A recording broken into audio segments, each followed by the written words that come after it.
ಅಧಿಕಾರದಲ್ಲಿದ್ದಾಗ ಸೈನ್ಯವನ್ನ ಗಟ್ಟಿ ಮಾಡಲಿಲ್ಲ.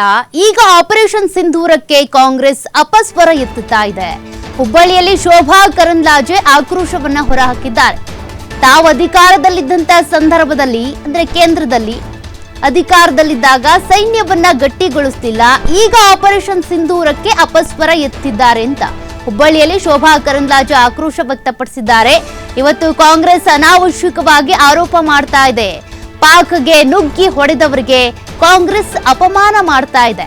ಸದ್ಯ ಇರೋದು ಮೋದಿ ಸರ್ಕಾರ, ಕಾಂಗ್ರೆಸ್ ಸರ್ಕಾರ ಅಲ್ಲ. ಕಾಂಗ್ರೆಸ್ ಯಾವಾಗಲೂ ಕೂಡ ದೇಶದ ಪರ ನಿಂತಿಲ್ಲ ಅಂತ ಕಿಡಿಕಾರಿದ್ದಾರೆ. ದೇಶ ಯಾವತ್ತು ಸಂಕಷ್ಟದಲ್ಲಿರುತ್ತೆ ಮತ್ತು ಸಾಧನೆಯನ್ನು ಮಾಡುತ್ತೆ. ಈ ಎರಡೂ ಸಂದರ್ಭದಲ್ಲಿ ಕಾಂಗ್ರೆಸ್ ದೇಶದ ವಿರುದ್ಧ ಮಾತಾಡ್ತಾರೆ.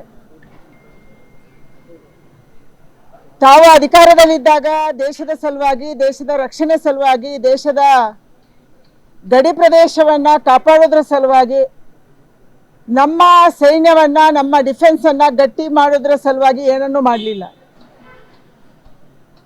ಡಿಫೆನ್ಸ್ಗೆ ಹೆಚ್ಚು ಹಣ ಕೊಟ್ಟಿಲ್ಲ.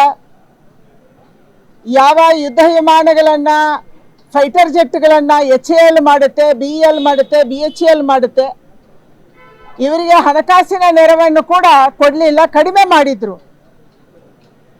2014ರಲ್ಲಿ ನಾನು ಡಿಫೆನ್ಸ್ ಕಮಿಟಿಯ ಸ್ಟ್ಯಾಂಡಿಂಗ್ ಕಮಿಟಿಯಲ್ಲಿದ್ದೆ 5 ವರ್ಷಗಳ ಕಾಲ, 2014ರಿಂದ 2019 ತನಕ.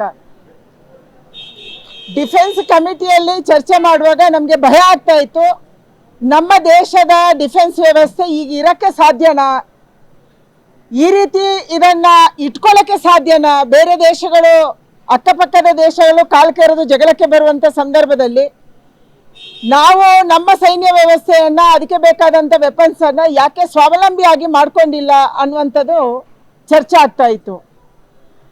ಅವತ್ತೇ ಪ್ರಧಾನಿಯವರು ನಿರ್ಧಾರ ಮಾಡಿದ್ರು, ಭಾರತದ